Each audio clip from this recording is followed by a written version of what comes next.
Hello， 大家好，我是 Kathy， 欢迎回到我的频道。这期呢，我们会一起来讲一讲慈心冥想 Metta Meditation 的原理，还有一些练习的方法，常见误区的答疑。这也是我们冥想精要专题的第3期视频。在第1期视频里面，我们讲了什么是冥想。在第2期视频里面，我们介绍了静观冥想的一些方法，还有它的原理。在这一期我们会说到慈心冥想，这个想必大家可能都有所练习过的冥想方法。那这个方法慈心冥想，我认为它是让我感觉有最多的遗憾的一种冥想方法。这个遗憾从何而来？是因为我常常看到我们在一般的练习里面，包括我自己在一开始练习的时候，因为不理解这个冥想它的原理，只是在表面上面去进行练习，失去了很多的机会。所以现在回头再看的时候，我就感到有些许的遗憾。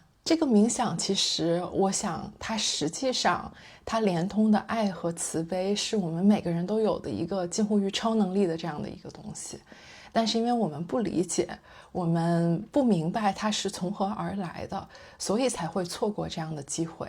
在今天的这个内容里面，我们就会把这个讲透，也希望这一期的内容会对大家后面的练习有所注意。今天呢，我们的内容会分成3个部分。第一个部分就是讲解这个核心原理，第2个部分我们是会通过这个原理来推导出来一些如何去练习的方法，而且是层层递进的方法。第3部分我们会澄清一些误区，也做一些大家常见问题的一些答疑。好的，那我们就开始。我们第一部分先从慈心冥想的原理讲起。我想问大家一个问题，我们为什么要练习爱和慈悲？为什么要练习？可能我们就是下意识的反应，好像我自己原来下意识的反应也是觉得说，因为我们提倡善，要有善意，要心中常怀温暖。但其实在这个地方就出现了一个很有意思的现象，如果我们练习爱和慈悲只是因为善的话，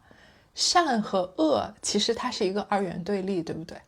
就当我们练习平等心的时候，我们会看到所有的二元对立，包括善和恶，它都是一体的，都是会相互转化的，没有任何一件事情是纯粹的善或者纯粹的恶。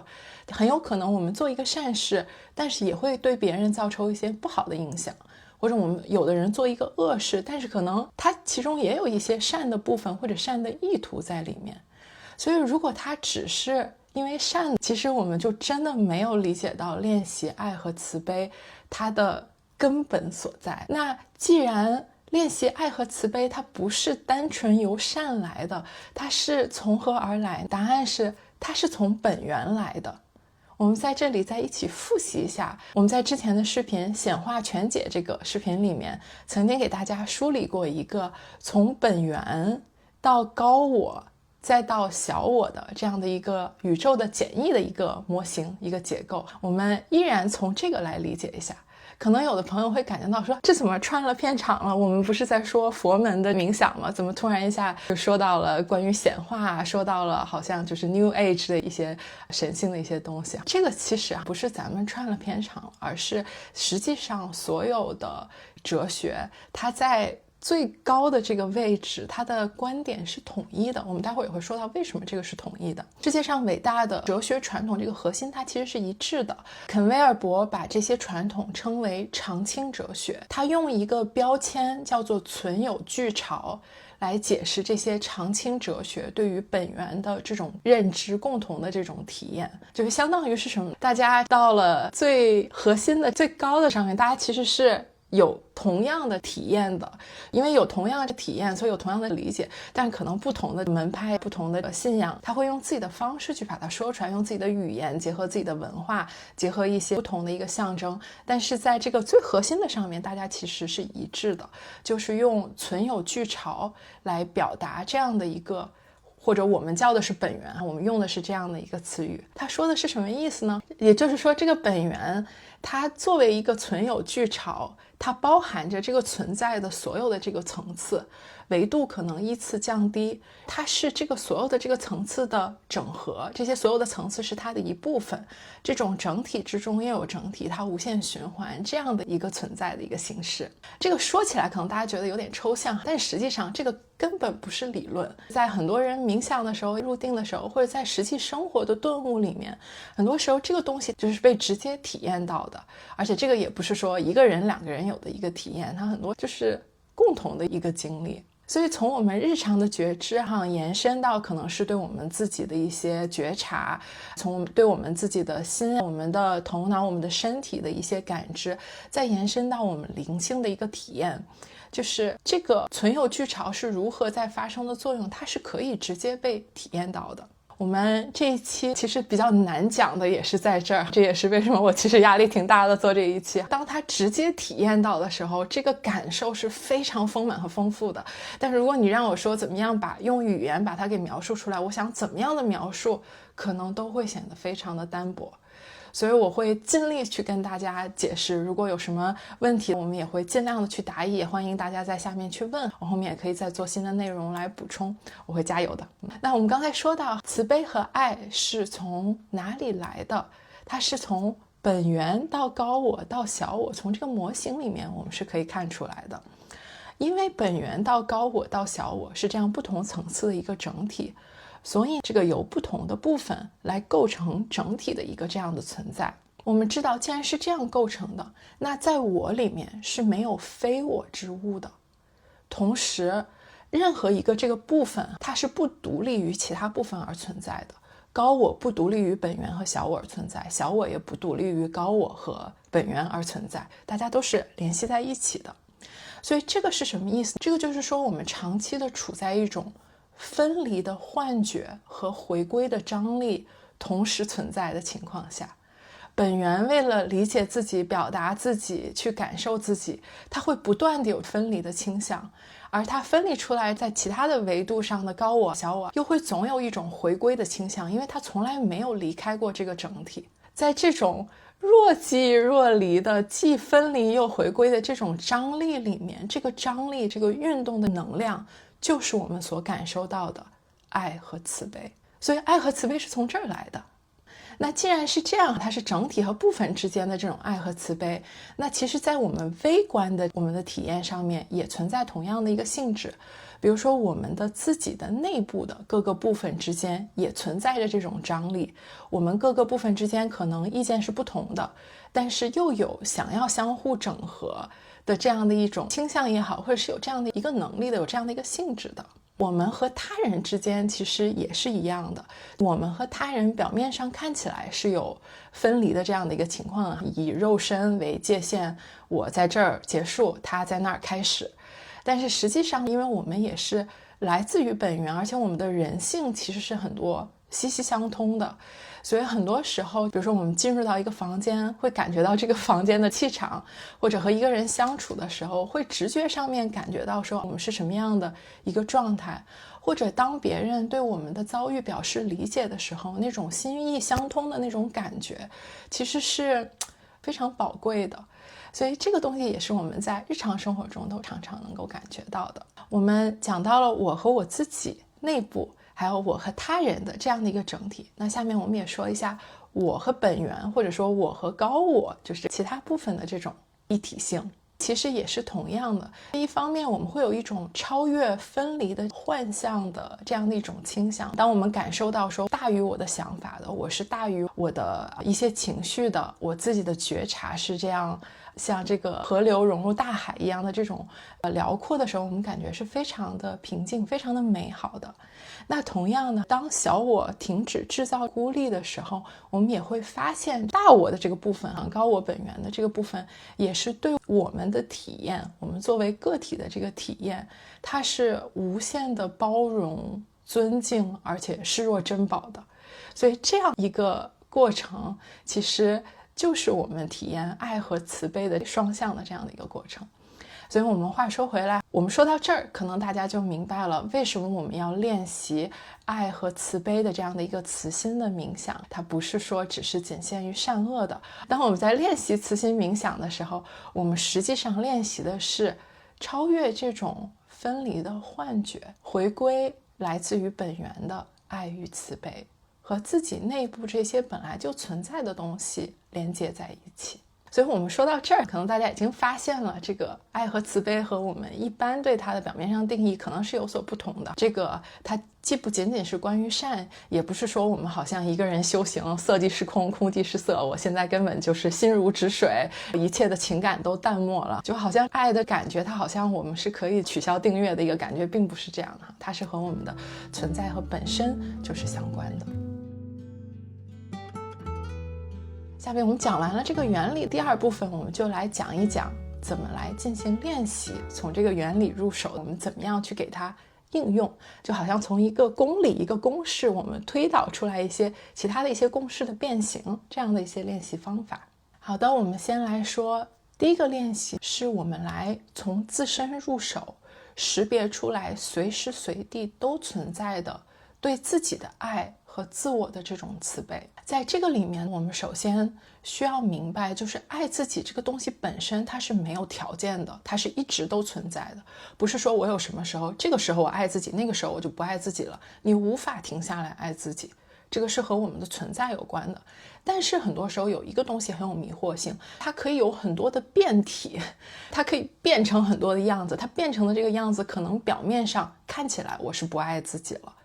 所以这个练习我们需要从自己实际的感受入手，尤其是那些有困难的感受入手。我们试着去看一下现在它的这个变体是如何从对自己的爱还有慈悲生成出来的。我举几个例子，我们一起来讨论一下。首先，大家经常觉得当一个人很自卑，非常自我批评的时候，我们就是不爱自己。但是我们仔细想想，人在什么时候会自卑？人其实不是说只要别人比我好我就会自卑的。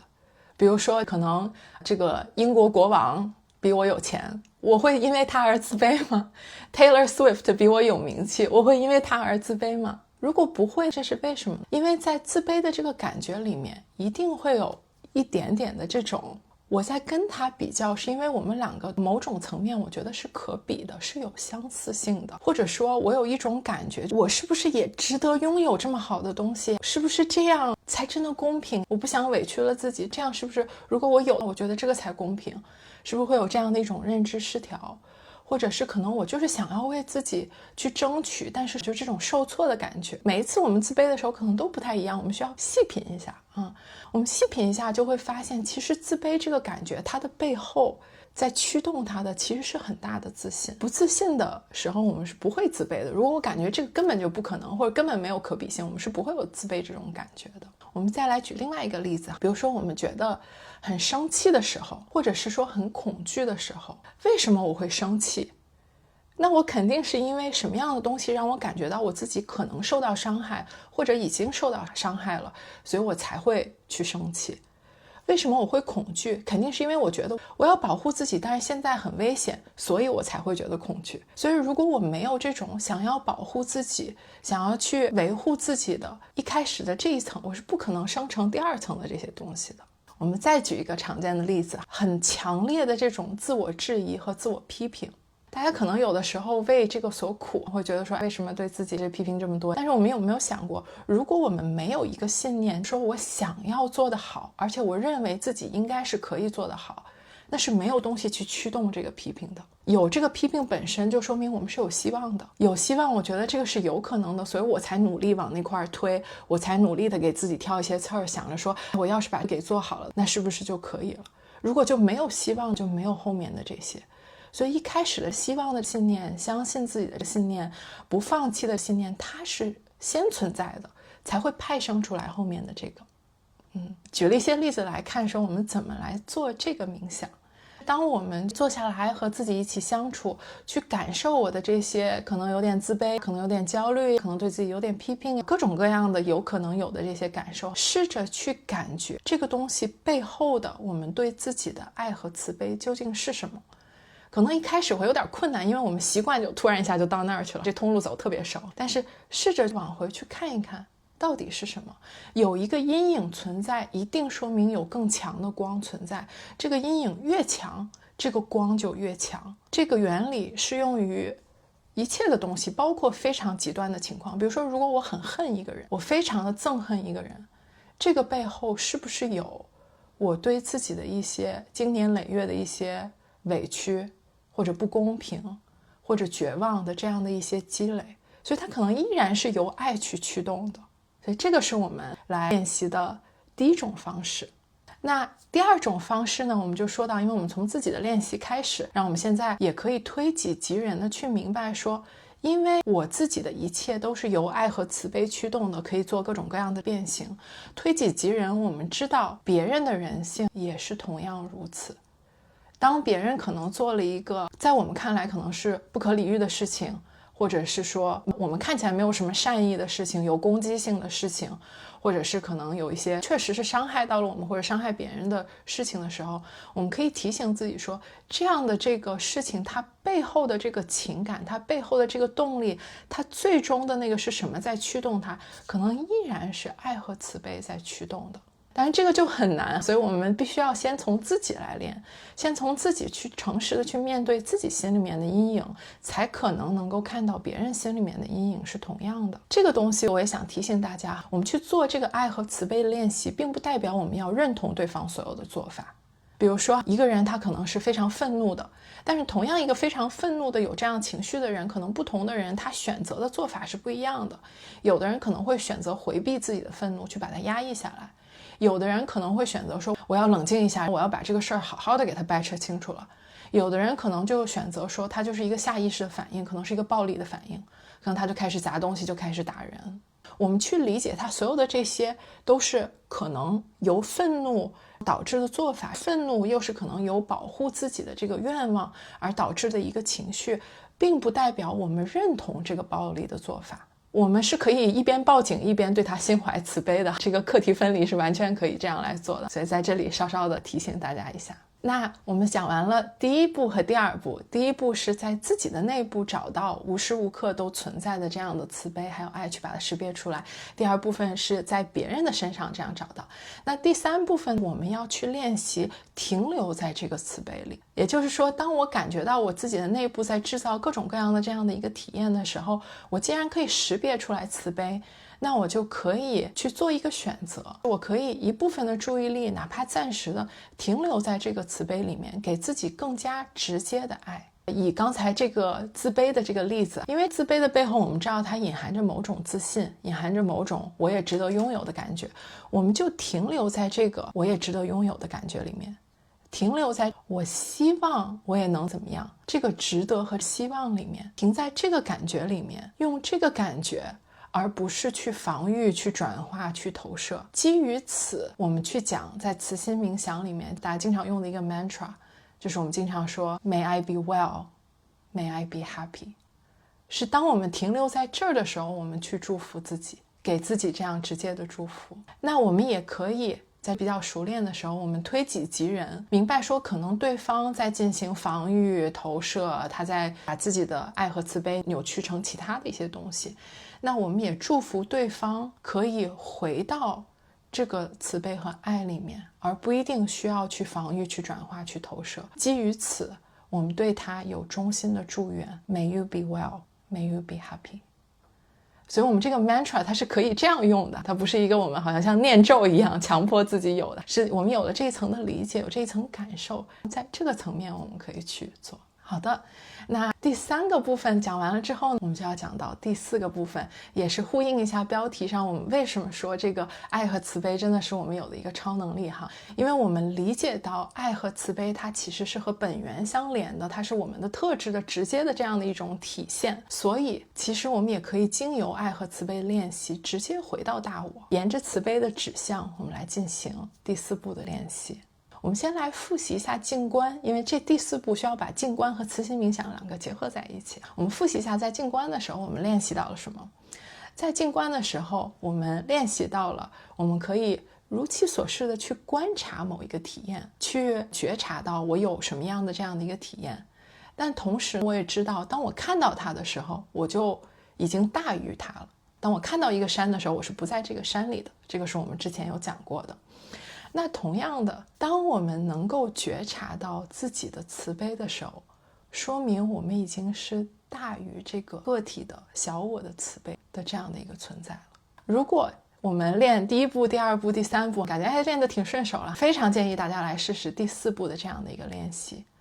当我们觉察到我自己对自己的这种慈悲的时候，意识到说我的这种观察就说明我是大于这个小我的慈悲的体验，在这个时候把注意力慢慢的转向后面的这个部分，去感受一下，注意力顺着这个方向自然延伸，此刻你能觉察到什么？你的觉知的体验有何变化？可能我们会感受到，比如说感受到后面，当我们的注意力转向后面这个大我的这个部分的时候，这一部分的觉知对于小我的这个体验的这种抱持感，这个是一个很微妙很有意思的这个体验。为了不影响大家自身的体验，我在这儿不做过多的这个阐述，就希望大家在练习里面自己去体会，当然每次体会可能都是不太一样的。其实当第1步到第3步，如果慈悲和爱已经成为了我们的一个日常的一个习惯，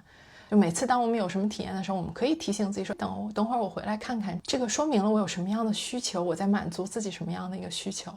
这个给我们的力量感是非常强的。所以这也是为什么我会觉得这个是一个超能力的部分，对自己的爱和慈悲，这种直接的爱和慈悲真的是无敌的。同样呢，如果我们如此习惯于去直接感受这样的爱和慈悲，并且我们理解说，当我在感受它的时候，我是大于它的，也就是说我们的视角其实也会不断的向大我去转化，这个小我和大我的这个界限，它不会再那么的好像我们人为制造出来了一个界限，它是变得更加的流动的。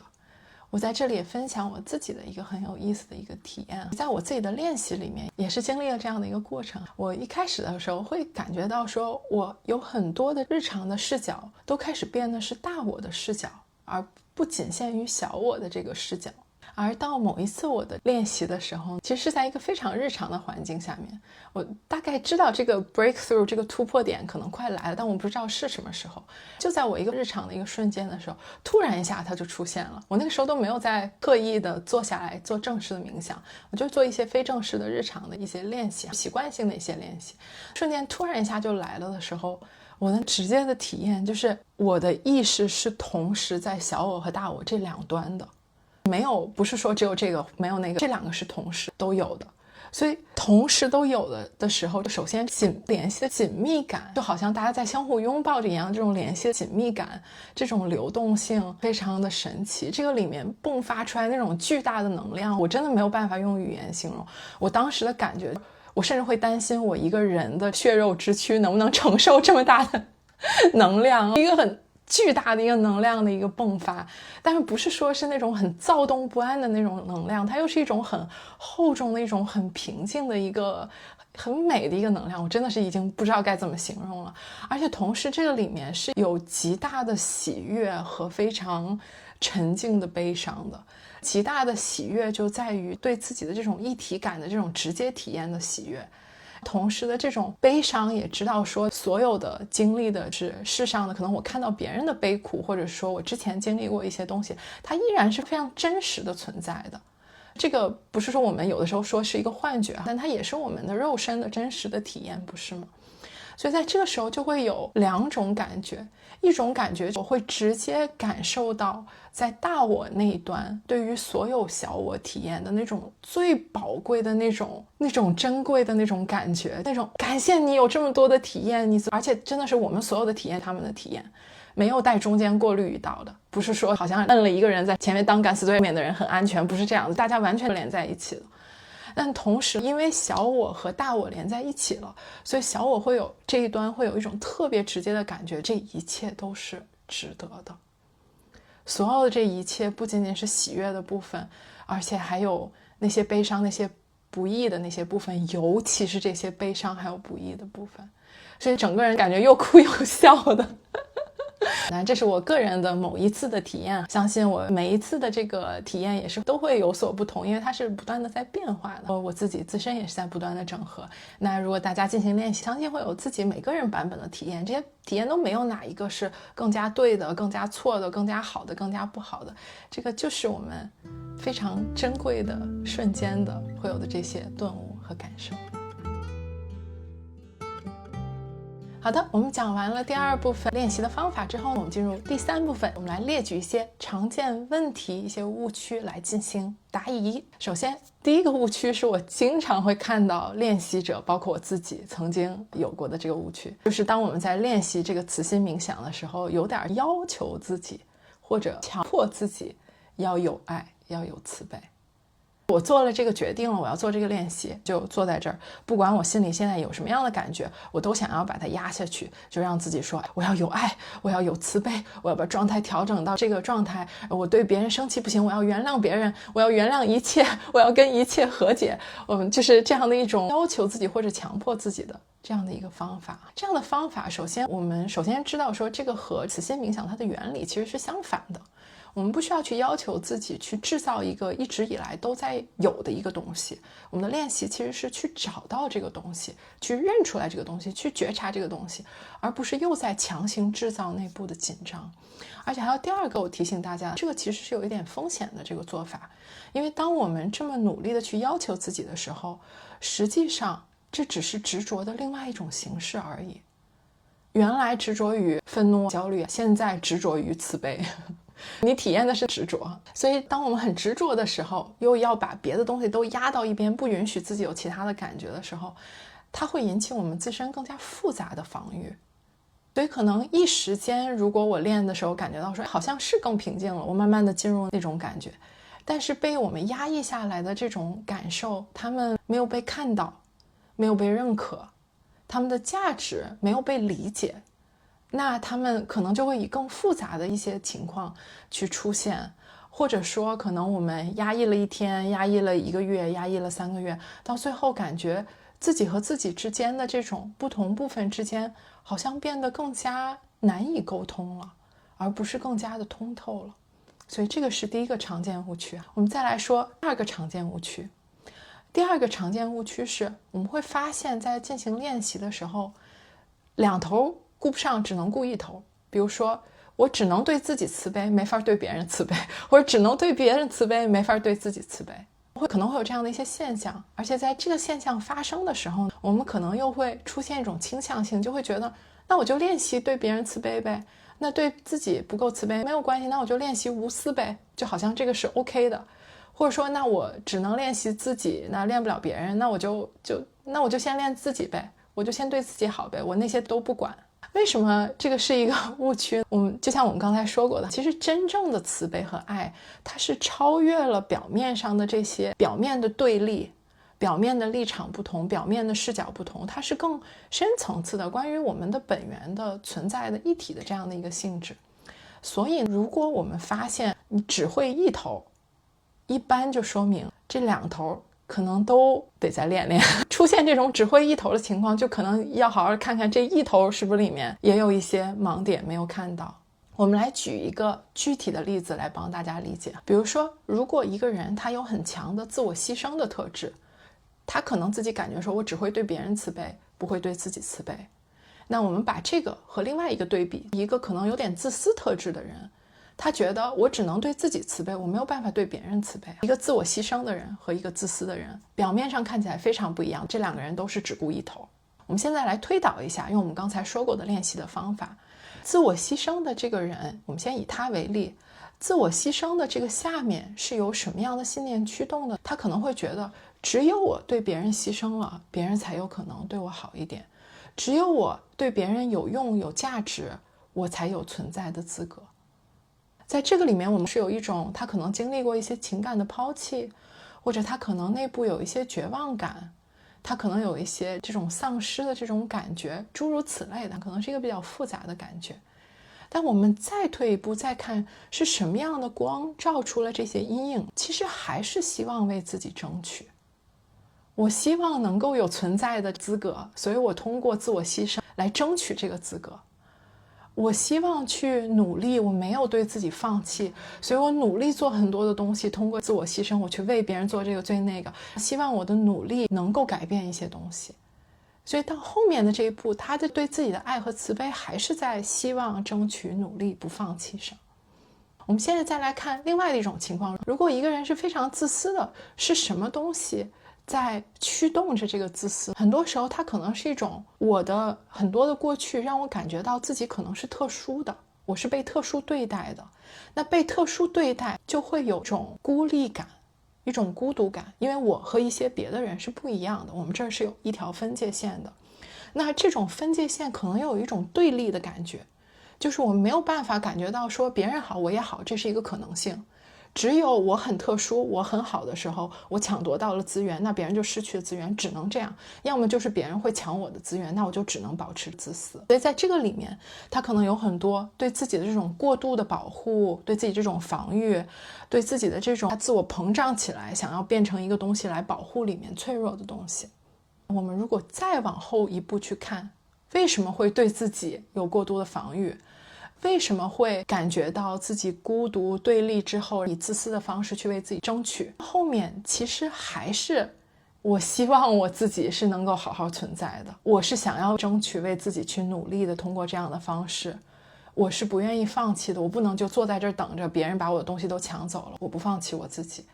所以大家发现没有，这种很自我牺牲的还有自私的，我们倒回到最后一个，他的这种希望、争取、努力、不放弃的这种对自己的自我慈悲和爱，这是一样的，它其实是相通的。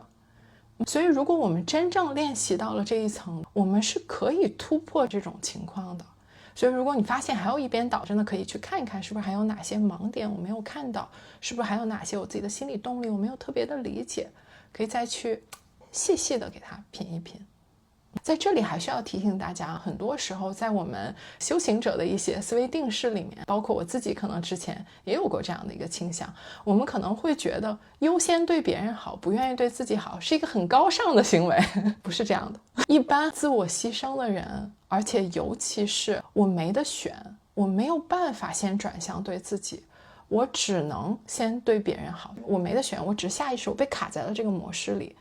一般来讲，这样的模式最后一定会伤害到别人。为什么一定会伤害到别人？是因为当我的需求没有办法满足，我只能向外投射的时候，我的很强的自我慈悲，很强的自己的爱，我没有办法直接体验，那我只能在别的东西、别的经历上面间接的去体验，常常就会转化成为过度的迷恋，或者是过度的控制欲、过度的焦虑，亲子关系里面都特别的常见。而因为这种过度的迷恋，过度的这种焦虑，它是打破了我们正常的心理的边界，是我在想要通过别人去感受自己。换句话说，我们在利用这个来对自己好，所以它其实是有隐秘的这一点，也因此很有可能会伤害到别人。所以大家千万不要以这种我只能自我牺牲，没有办法就是感受到对自己的爱和慈悲，我们千万不要以此为傲。我很有可能就是这种自我牺牲，它是可以被 weaponize 的，它就会变成一个伤害别人、伤害自己的一个武器。就像自私的人其实也会伤害别人和自己，自我牺牲的人也会伤害别人和自己。所以我们去看这个里面到底在发生什么，让自己的心灵有更大的灵活性，这个才是我们练习的重点。我们说到第三个误区是我们会误以为慈悲就是忍气吞声，慈悲就是不分是非。这个不是这样子的，我们之前也聊过这一点。我们对自身和万物的状态无条件的接纳，并不说明我们要纵容一切。比如说，如果有一个人作恶，你没有去报警，你没有去制止他，你纵容了他，其实你就成为了这个恶的一部分。我们知道自己在做这样的一个选择吗？我们以为我们自己在做一个包容的选择，其实你可能在做一个纵容的选择。所以不管我们的慈悲的练习练得有多么好，它不和这些我们自己的价值观相冲突。你的价值观是什么？这个因果链它是如何经过你的？这件事情发生到你身上之后，你选择采取什么样的行动？我采取这样的行动之后，它又会有什么样的一些后果？这个后果是对别人有什么样的好处吗？是我希望看到的吗？所以这个我们理解慈悲和爱是我们的一体性，恰恰是因为这个一体性，所以我知道我有权利去保持思考，我有权利去保持自己的怀疑，我可以贯彻我的价值观，我的存在和其他的存在是一样平等、一样真实的。所以当我照见此刻的自我慈悲的时候，我可以给自己更有力量的这种感觉，这种爱的感觉，以去贯彻我可能所相信的一些东西，我可以有的一些体验，去投入我的生活，而不是只是好像很被动的接受或者是纵容。所以这个是我们第3个常见的误区。下面回答大家的一个问题，因为现在网上有很多的感恩练习的一些冥想，慈心冥想和这种感恩的练习的冥想有什么区别？它其实也有一些是相互重合的部分。我们先来看一下它不太一样的部分在哪里。当我们练习一个感恩的冥想的时候，实际上是我们主动把注意力转向一些我们生活中正在发生但是会被我们忽视的东西。因为我们的注意力一般会有一个 negative bias， 就是我们更容易注意到不好的事情、有问题的事情，而会忽略那些运行如常的、功能良好的、我非常开心的、意料之外但是是对我有好处的一些事情。我们的注意力不会特别强的去把这些给指出来。所以当我们在练习这个感恩冥想的时候，我们主动的把注意力转到这个方向，去想说今天我的生活里面有什么快乐的部分，有什么样的人、什么样的支持，发生什么样的事情是让我感觉到心怀感恩的。就这样我们主动来做注意力的转向的练习。那我们的这个注意力的对象一般来讲是外在发生的这样的一些事情。那与之对比，我们刚才讲解的慈心冥想，我们的注意力是转向内的。我此刻有什么真实的体验，可能是一个很复杂的体验，有快乐的部分，同时也有焦虑的部分，有恐惧的部分，有一些放松的感觉，同时也可能会有一些担心，也可能有一些紧张。我们去看是什么样的一些东西在驱动我对自己的这种无条件的爱和慈悲是怎么转化变形成各种各样的这样的一些体验的。所以我们是向内向深的这样的一个觉察的探索，因为它的这两部分的方向是不太一样的。同时这两个冥想肯定会有比较重合的部分，比如说如果当我能够停留在自己的爱和慈悲里面，我对自己的这种爱和慈悲体验的感激，这种感觉肯定是会自然而然的浮现上来的，这个也是很常见的。那同时的，当我学会对生活中很多我可能有的时候忽视的东西去找回这种感恩的感觉的时候，我的状态更加的放松，我可能这个本身就是在帮助我回到这种爱和慈悲里面的一个方法了，所以它肯定也是会有交叉的部分。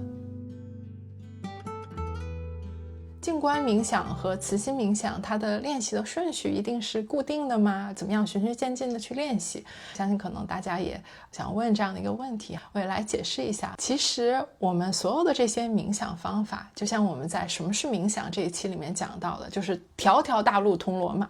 每一条它都是可以通到同样的一个地方的。所以其实并没有一个说好像必须要 ABCDE 这样的顺序练习下去才行，中间这个顺序颠倒了一下都不行，是没有这样的一个固定的。最重要的其实还是看大家在具体的练习的过程中，具体的日常生活中去感受这些不同的技巧如何帮助你去解决一些实际的一些自己的困难，去更深的去理解自己的一些体验，以及去探索我们的内在世界，相当于这些都是不同的技巧，是去帮助你的。